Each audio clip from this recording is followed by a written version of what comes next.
દોસ્તો આપણે જઈ રહ્યા છીએ જે વડલે જ્યાં દીપેશ્વરી માતાજી હિંચકા ખાવા માટે આવતા હતા।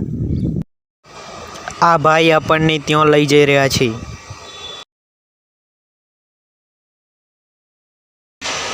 આ કાકા આપણને અહીંયાનો થોડો ઇતિહાસ જણાવી રહ્યા છે, જે હું તમને પછીથી જણાવું છું।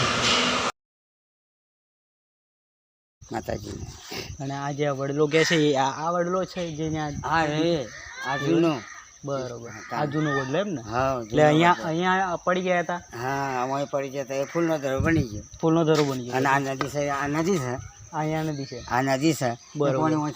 આમ જતું આમ આ કઈ માજમ નદી? માજમ નદી ને? માજમ બરોબર બરોબર। જો આપણને આ કાકાએ ઇતિહાસ કહ્યો એ પ્રમાણે આ જે વડલો છે જે માજમ નદીના કિનારે આવેલો છે, બરાબર। અહીંયા દીપો માતા હિંચકા ખાવા માટે આવતા હતા, બરાબર। અને પછી હિંચકાની ડાળી તૂટી અને એ પડી ગયા, બરાબર। અને એકાએક ફૂલનો ઢગલો થઈ ગયા, એવો ઇતિહાસ કહેવાય છે। આ કાકાએ આપણને કહ્યું, બરાબર।